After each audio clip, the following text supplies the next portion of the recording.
Assalamualaikum warahmatullahi wabarakatuh. Alhamdulillah wassalatu wassalamu ala rasulillah wa ala alihi wa ashabihi wa mawalah, amma ba'du. Sahabat-sahabat Kang Sirot semuanya, semoga hari-hari semua sahabat diberikan kesehatan, keberkahan, dan juga dilimpahkan anugerah rezeki yang barokah dan melimpah ruah. Dan juga saya doakan semoga sahabat-sahabat semuanya, semua urusan dunia dan akhiratnya Allah mudahkan.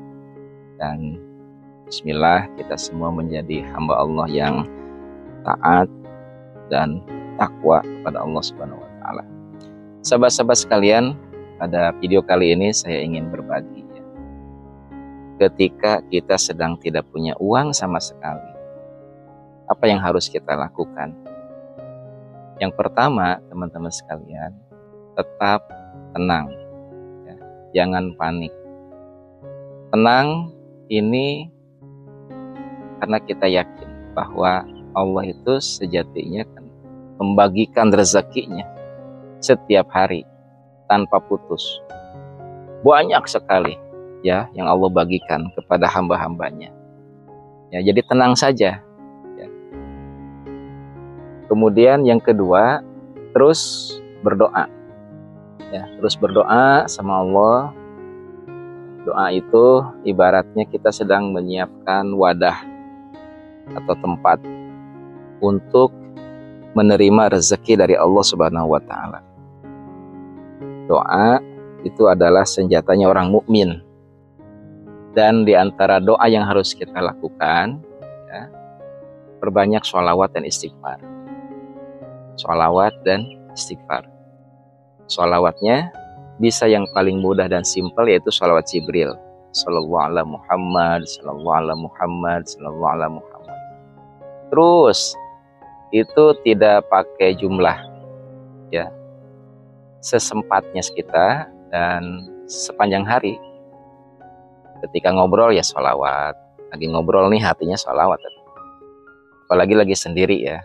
Terus tanpa dihitung ya, tanpa dihitung. Artinya ya terus aja. Sallallahu ala Muhammad, sallallahu ala Muhammad, sallallahu ala Muhammad, sallallahu ala Muhammad. Kemudian itu siang hari ya, malam harinya kita perbanyak istighfar. Dari mulai sholat maghrib, sholat isya ya, sampai kita menjelang tidur ya. Apalagi kita sholat taubat tuh sebelum tidur.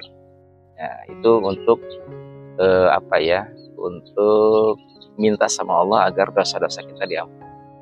Jadi kita berdoa tuh ya, di siang harinya kita sholawat terus aja tanpa ada jumlahnya, artinya sesempatnya kita, sebisanya kita terus sholawat, gak usah dihitung-dihitung dapatnya berapa, nanti Allah yang mencatat itu, kita pun gak tahu jumlahnya nanti berapa. Malamnya kita istighfar, astagfirullah, astagfirullah, astagfirullah. Ya, kemudian yang ketiga, ikhtiarnya dimaksimalkan. Ikhtiar itu ya bekerja. Kita bekerja seperti biasa ya. Misalkan kalau Anda seorang guru ya, pergi ke sekolah, itu lakukan seperti biasa saja ya, ngajar di sekolah, tapi hatinya bersholawat, malam harinya beristighfar. Anda seorang pedagang, ya begitu. Sambil menjajakan dagangannya, bersholawat, beristighfar. Anda seorang dokter, sambil nunggu pasien, ya bersholawat, beristighfar. Anda seorang marketing, ya. Begitu aja lakukan. Sholawat dan istighfar. Sampai Allah mendatangkan keajaiban untuk kita, rezeki kita. Kan kita ini tujuannya adalah ingin punya banyak uang, karena dengan uang kita bisa melakukan banyak hal kebaikan. Maka ketika kita posisinya ya, jualan tidak laris ya, seorang marketing misalkan tidak ada yang beli ya, kemudian guru misalkan ya gajinya kan sudah di tiap bulan ada ya, tapi pengen ada punya harian gitu ya, nggak ada job nih gitu ya, biasanya kan guru proyek apa kayak gitu ya, ya terus aja sampai ada gitu. Jadi yang pertama yang harus dilakukan adalah tetap tenang. Jangan panik, yakin bahwa Allah itu membagikan rezeki kepada kita setiap hari sangat banyak. Tenang, tenang, tenang, tenang. Kalau masih galau ya tarik nafas yang dalam ya 3 kali, hembuskan pelan-pelan. Kemudian kita membayangkan kita tuh dikasih rezeki yang banyak. Kemudian yang kedua yang tadi itu perbanyak istighfar dan sholawat, itu bagian dari doa ya. Nih saya akan mengilustrasikan atau menggambarkan begini. Allah ini kan nurunin rezeki dari langit banyak banget, tidak terhitung. Sebagaimana sabda firman Allah Subhanahu wa taala, wa in ta'uddu ni'matallahi la tuhsuha. Andaikan kamu menghitung nikmat Allah, la tuhsuha, tidak akan pernah terhitung saking banyaknya kan. Nah, kita ini kan orang yang rezeki ini dilempar jes. Kita ini kayak orang yang kalau bahasa Sundanya nandean. Nandean itu ya nandean itu gimana ya? Ya udah gitu. Ibaratnya air hujan, kita tuh kayak begini. Air hujan. Nah, kemudian ini kan harus berdoa. Nah, doa itu teman-teman sekalian bagian dari harapan. Dan istighfar itu adalah baskomnya, tempat atau wadah. Semakin banyak istighfar, makin gede wadahnya. Kalau kita banyakin istighfar, makin gede lagi wadahnya. Dari segede gelas, gede, kemudian berubah jadi segede gayung, berubah jadi segede baskom, terus wadahnya diperbesar. Nah, itu dengan istighfar. Ya, kenapa bisa begitu? Nah, begini teman-teman. Ternyata antara dosa dan rezeki itu sangat berkaitan erat. Kan Allah juga berfirman ya, kalau kita banyak dosa itu Allah sempitkan rezekinya. Artinya mafhum mukhalafahnya atau konsep pemahaman terbaliknya, kalau kita nggak punya dosa atau makin sedikit dosanya, semakin banyak rezekinya. Ibaratnya ada 2 tabung ya, ini tabung dosa, ini tabung rezeki. Ini tabung dosa nih, ini tabung rezeki. Tabung dosanya masih penuh, maka rezekinya nggak ada dong, 0. Tapi ketika tabung dosanya makin sedikit, ini rezeki juga naik. Makin ke bawah, ini yang naik, ya rezeki. Ini dosa makin ke bawah, makin sedikit, ini yang naik. Nah, seperti itu teman-teman sekalian. Makanya perbanyak istighfar. Kalau sholawat untuk mengampuni dosa kita juga dan untuk mempermudah urusan kita, ya, terutama urusan keuangan kita. Sholawat Jibril lah gitu ya. Istighfar, sholawat. Ini dosa akan terbakar oleh istighfar. Sebanyak apapun dosa kita, ya. Man istaghfaro kamaladzan balah. Barang siapa yang beristighfar, maka dia itu tidak akan punya dosa. Diistighfarin gitu ya. Nah, termasuk nih dosa yang akan mengisi ke tabung dosa ini bukan hanya dosa kita pribadi kepada Allah, tetapi dosa kepada orang lain.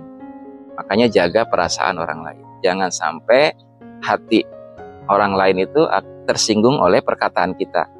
Itu juga akan menghimpit rezeki kita. Akan nambah ya dosa-dosa kita. Itu yang paling bahaya juga sebenarnya. Perkataan kita yang menyakiti perasaan orang lain itu akan menjadi penyebab sempitnya rezeki. Dijamin. Maka jaga perasaan kita, andai pun kita sedang marah. Walaupun kita sedang marah, jaga ucapan kita. Jangan sampai keluar kata-kata yang menyakiti perasaan orang lain. Terus orang lain menyakiti kita, nggak apa-apa, ya nggak apa-apa. Kita sabar aja. Karena kalau kita sabar akan Allah naikkan derajat. Ya. Ini yang kedua nih, banyakin istighfar dan doa, sholawat. Intinya berdoalah. Tujuannya untuk menangkap rezeki dari Allah Subhanahu Wa Taala. Kalau wadahnya segede gelas, ya dapatnya juga segede gelas. Kalau wadahnya gede, ya rezekinya cukup gede. Ya, rezekinya juga gede. Makanya perbanyak istighfar dan sholawat. Yang ketiga, ikhtiarnya dimaksimalkan. Ya, misalkan nih, saya sebagai marketing properti. Ikhtiar saya yang harus saya lakukan yang pertama ya tenang. Ya kondisinya ini penjualan lagi sepi nih, uang nggak ada, bahkan minus. Bahkan kita pinjam-pinjam ke sana kemari.